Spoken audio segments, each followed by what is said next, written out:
Hello everyone, my name is Aman and welcome back to my YouTube channel Aman true crime. आजकल समाज में हर इंसान की सबसे ज़रूरी चीज़ है पढ़ाई। आजकल के ज़माने में हमें जीने के लिए शिक्षित होना उतना ही ज़रूरी है जितना कि जीने के लिए खाना खाना है। जैसे जिंदा रहने के लिए पानी का होना ज़रूरी है, इस तरह इंसान को पढ़ा लिखा होना भी ज़रूरी है। इंसान चाहे कुछ पढ़ा लिखा हो या ना हो, लेकिन वो चाहता है कि उसकी औलाद काबिल बन सके। वो चाहे कितना भी मेहनत कर ले, लेकिन उसकी औलाद सुकून की ज़िंदगी गुजारे। हर माँ बाप यही सोचते हैं, यही उनकी चाहत होती है कि हम दिन रात मेहनत करके अपने बच्चों को, अपनी औलाद को अच्छा पढ़ाएं, अच्छी शिक्षा दें। आजकल समाज में चाहे कोई गरीब हो या अमीर हो, लेकिन वो अपने बच्चों को बेहतर तालीम देने के लिए सोचता है। और आज की कहानी में भी एक आदमी अपने बच्चों को बेहतर शिक्षा देने के लिए दिन रात एक कर देता है और ज़्यादा पैसा कमाने और बच्चों को अच्छे स्कूल में पढ़ाने के लिए वो आदमी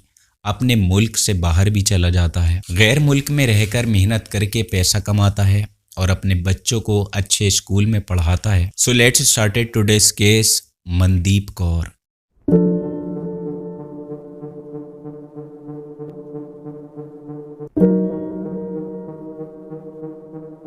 today's true incident is from Punjab. Punjab में एक शहर है कपूरथला, और इसी कपूरथला में एक कस्बा है जिसका नाम है आलमगीर कला। और इसी आलमगीर कला संज्ञा में एक परिवार रहा करता था। उस आदमी का नाम था कुलविंदर सिंह, जिसकी उम्र लगभग 35 साल थी। इस आदमी की पत्नी, जिसका नाम मनदीप कौर था, उसकी उम्र लगभग 30 साल के करीब थी। कुलविंदर कौर के परिवार में उसकी माँ महेंद्र कौर के अलावा उसके 2 बच्चे भी थे। इसमें से उसके एक बेटे की उम्र 8 साल थी और इनके एक बेटी भी थी जिसकी उम्र 5 साल थी। कुलविंदर सिंह एक दलित परिवार से था। वो दिन रात मेहनत करके अपने परिवार को पालता था और वो चाहता था कि उसका परिवार सुकून से जिंदगी गुजारे। कुलविंदर दिन रात मेहनत करता है, लेकिन उसके बाद भी इतना पैसा वो नहीं कमा पाता कि अपने बच्चों को अच्छे स्कूल में पढ़ा सके, उन्हें शिक्षा दे सके। इसके बाद वो फैसला लेता है कि मुझे ये देश छोड़कर दूसरे देश चला जाना चाहिए और वो दूसरे मुल्क जाने की तैयारी करता है। कुलविंदर के आसपास के जो भी लोग थे वो सभी आउट ऑफ इंडिया रहते थे और आखिरकार सन 2016 में कुलविंदर जॉर्डन चला जाता है और वहां जाकर उसकी इनकम भी अच्छी हो जाती है, जिससे वो हर महीने अपने घर वालों को अच्छे खासे पैसे भेजता था। और इस तरह उसके घर के हालात बदल जाते हैं, सुधर जाते हैं। उसके बच्चे भी अच्छे स्कूल में पढ़ने लगते हैं। कुलविंदर जॉर्डन जाने से पहले अपने पूरे परिवार को अपनी बहन और अपने बहनोई के हवाले कर देता है। वो जाते हुए कहता है कि मेरे परिवार का ख्याल अब आप रखोगे। कुलविंदर की बहन उसके घर के बिल्कुल पास में ही रहा करती थी। बराबर वाले घर में ही रहने की वजह से उसकी बहन और बहनोई उसकी बीवी बच्चों का ख्याल रखते थे। कुलविंदर की माँ भी वही उनके साथ रहा करती थी। कुलविंदर की बहन का नाम जसविंदर कौर और जीजा का नाम सरबजीत सिंह था। टाइम बहुत अच्छे से गुजरता जाता है। कुलविंदर की पूरी फैमिली बहुत ज्यादा खुश थी। वो लोग बहुत अच्छे से अपनी लाइफ को एंजॉय कर रहे थे, उन्हें किसी भी चीज की कमी नहीं थी। लेकिन दुनिया किसी को खुश नहीं देख सकती। लोग किसी की परेशानी से परेशान नहीं होते, बल्कि खुशी से परेशान हो जाते हैं। और उसके आसपास के लोगों ने, उसके कस्बे के लोगों ने अब इन लोगों से जलना शुरू कर दिया था। कहते हैं ना कि जलने वालों की कोई कमी नहीं होती, और ऐसे ही कुलविंदर की फैमिली के साथ भी हुआ था। लोग उनसे जलने लगे और इसी तरह हंसी खुशी 1.5 साल उनका गुजर जाता है। कुलविंदर को जॉर्डन गए हुए अब 1.5 साल हो गया था और इन सालों में कुलविंदर ने अच्छा खासा पैसा भी कमा लिया था। लेकिन 2 अगस्त 2018 को रात को 12 बजे कुलविंदर अचानक से वापस अपने घर पर लौट आता है। उसने अपने आने की भी खबर नहीं दी। वो अचानक ही घर पर पहुंचता है। कुलविंदर की बीवी और बच्चे उसको देखकर बहुत ज्यादा खुश हो जाते हैं, थोड़े हैरान भी होते हैं। लेकिन कुलविंदर की माँ को ये फिक्र होने लगती है कि वो अचानक क्यों वापस आ गया। उसकी माँ के साथ साथ आस पड़ोस के लोग भी अचानक कुलविंदर को देखकर ये सोचते हैं कि ये बिना बताए कैसे वापस आ गया। रात को 12 बजे जब कुलविंदर अपने घर पहुंचता है तो वो अपनी माँ और बहन से भी कोई बात नहीं करता।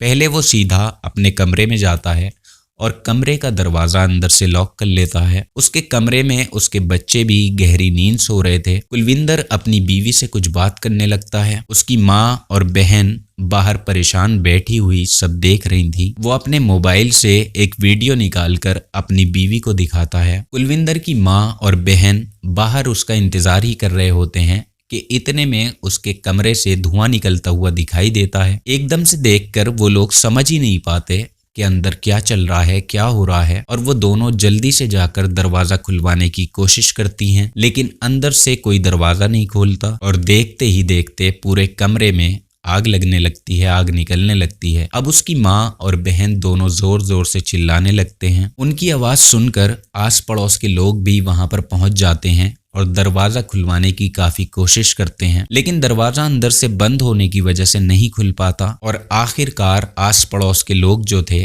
वो बहुत मेहनत करने के बाद कमरे के उस दरवाजे को तोड़ देते हैं। लेकिन बहुत देर हो चुकी थी।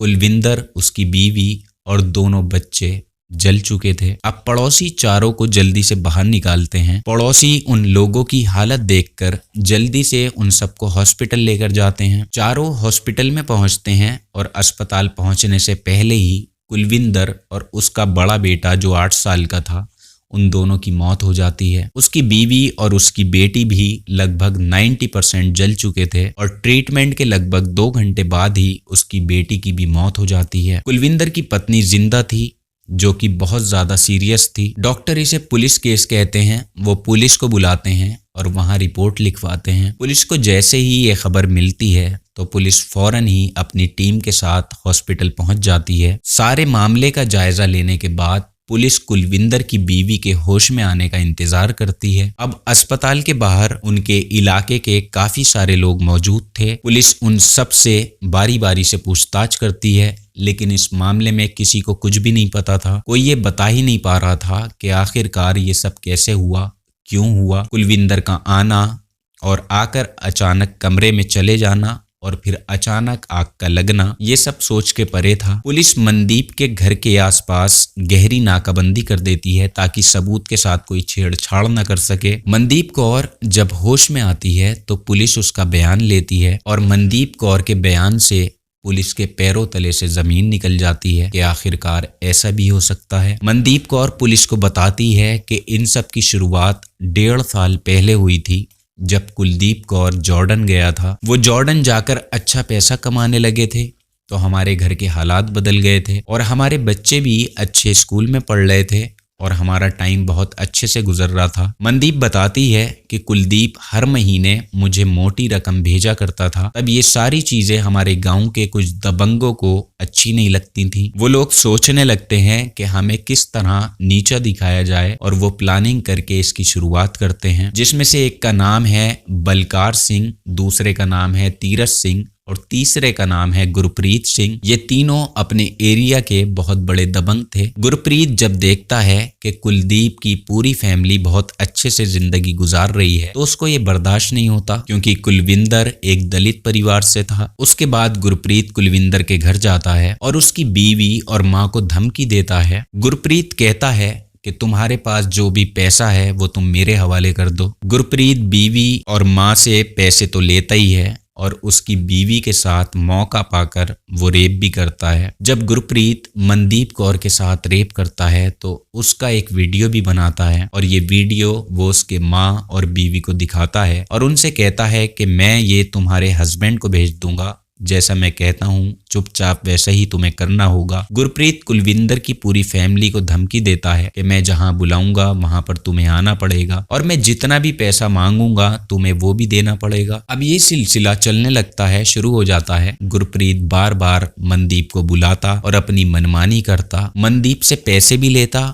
और उसके साथ फिजिकल भी होता, शारीरिक संबंध भी बनाता। मनदीप इन सब चीजों से बहुत ज्यादा परेशान हो गई थी। वो अपने हस्बैंड को भी ये सब नहीं बता सकती थी क्योंकि वो दूसरे देश में था। इन सब चीजों से परेशान होकर मनदीप पुलिस के पास जाती है। मनदीप इन तीनों के नाम की रिपोर्ट लिखवाने की कोशिश करती है पुलिस में, लेकिन पुलिस मनदीप की कोई मदद नहीं करती। हमारे समाज में आज भी ऊंच नीच भेदभाव बहुत ज्यादा है। जब मनदीप कौर की पुलिस कोई बात नहीं सुनती तो उसका पुलिस से भरोसा उठ जाता है। मनदीप कौर को कुछ भी समझ नहीं आता कि आखिरकार वो करे तो क्या करे। जब वो गुरप्रीत के खिलाफ रिपोर्ट लिखवाने जाती है तो वो चिढ़कर उसकी वो वीडियो उसके हस्बैंड को भेज देता है। और जब कुलविंदर अपनी बीवी की वो वीडियो देखता है तो उसके तन बदन में आग लग जाती है। कुलविंदर को लगता है कि उसके बाहर आने के बाद उसकी वाइफ बहक गई है, उसकी पत्नी बहक गई है। वो अपनी बीवी को फोन करता है और उस बारे में पूछता है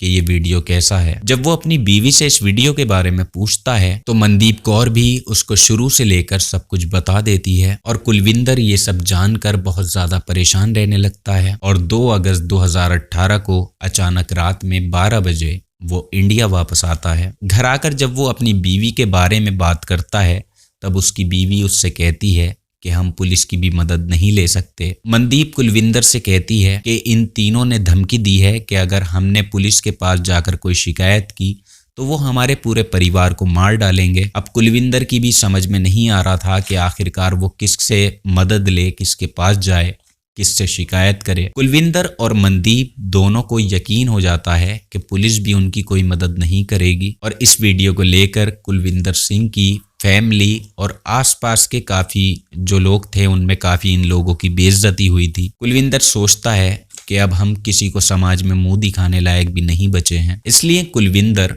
ये फैसला लेता है कि वो चारों को एक कमरे में बंद करके आग लगा लेगा। और वो कहता है ना हम खुद चारों जिंदा रहेंगे और ना ही इस तरह की कोई बेइज्जती होगी। कुलविंदर कमरे का दरवाजा अंदर से लॉक करके कमरे में आग लगा लेता है। इस पूरे केस में सबसे बड़ी गलती ये थी कि उन्होंने सोच लिया था कि पुलिस हमारी मदद नहीं करेगी। शायद कि अगर पुलिस ने पहली बार में मनदीप कौर की बात सुनी होती तो उन लोगों को पुलिस पर भरोसा होता और आज शायद वो चारों जिंदा होते और अपनी जिंदगी बहुत अच्छे से गुजार रहे होते। लेकिन उन लोगों ने फैसला करने में थोड़ी जल्दी की। मनदीप कौर जब पुलिस को ये कहानी सुनाती है तो पुलिस उन तीनों के नाम पर मुकदमा दर्ज करती है। लेकिन उसकी थोड़ी देर के बाद ही मनदीप कौर भी मर जाती है। पुलिस इन तीनों के खिलाफ मुकदमा दर्ज करती है और इन्हें अपनी कस्टडी में लेती है। कुलविंदर की माँ पुलिस से रो रो कर कहती हैं पुलिस पर हमें तभी भरोसा होगा जब पुलिस इन तीनों को भी फांसी की सजा दिलवाएगी। फिलहाल ये तीनों जेल में हैं और अपने किए की सजा काट रहे हैं। लेकिन कुलविंदर की सिर्फ एक छोटी सी गलती की वजह से उनका पूरा परिवार उजड़ गया। अगर कुलविंदर ने पुलिस पर भरोसा करके रिपोर्ट लिखवा दी होती तो शायद